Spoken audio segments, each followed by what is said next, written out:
नमस्कार, हर हर महादेव।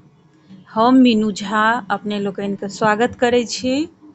जेना कि पछिलो वीडियोमे हम कहने रही, नहाय खायवला जे भी विधि अछि से एखन तक कन्फ्यूजन चलि रहल छै जे 23 तारीखके हेतै या 24 तारीखके, लेकिन आब ओ कन्फर्म भऽ गेल, फाइनल भऽ गेल जे नहाय खायवला जे भी विधि अइ जितियाके से 23 तारीखके नहि भऽ कऽ 24 तारीखके हैत। ओकर कारण ई अछि जे 23 तारीखके सोम दिनमे कनियो काल षष्ठी तिथि नहि लागि रहल छै, जाहिके वजहसँ आ षष्ठी तिथिमे नहाय खायवला जे भी विधि होइ छै ओ नहि कयल जाइ छै। षष्ठी तिथिमे जेनाकि तेल खैर चढ़ै छनि, चूड़ा चढ़ै छै, पितराइन भोजन होइ छै, जे भी विधि होइ छै नहाय खायवला ओ षष्ठी तिथिमे नहि, सप्तमी तिथिमे होइ छै।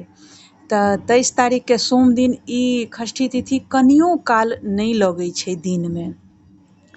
इएह कारण छै जे ओहि दिन नहि भऽ कऽ जाहि दिन व्रत रहत मङ्गलके 24 तारीखके, ओही दिन नहाय खायवला विधि हैत। आ नहाय खायके जे टाइमिंग अइ, जेनाकि तेल खैर जे चढ़बै छै, चूड़ा जे चढ़ै छै, ओकर टाइम होइ छै। तऽ एहि वीडियोमे वएह हम बता रहल छी जे षष्ठी जे छै से 23 तारीखके सोम दिन साँझमे 7:30 बजेसँ शुरू भऽ जाइ छै, जकर कारणसँ मङ्गल दिन भोरेसँ लागल रहतै सप्तमी तिथि।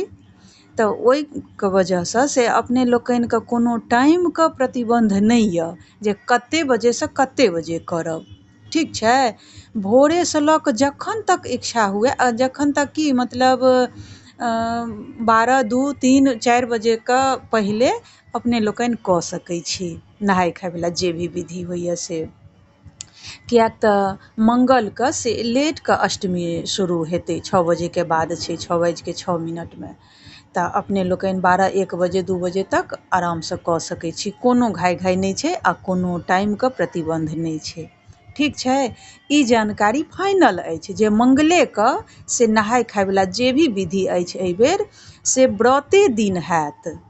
ताहि दुआरेसँ से अपना लोकनि आब निश्चिन्त भऽ जाउ, हमहूँ निश्चिन्त भऽ गेलहुँ आ अपने लोकनि सबसँ साझा केलहुँ ई वीडियो। व्रत खूब नीकसँ सम्पन्न हुए, तकर मङ्गल कामनाके सङ्ग सभक बाल बच्चाके दीर्घायु रखैत, सब सकुशल पूरा परिवारसँ रही, जितवाहनसँ कामना अछि। धन्यवाद। जय मैथिली, जय मिथिला, जय जितवाहन।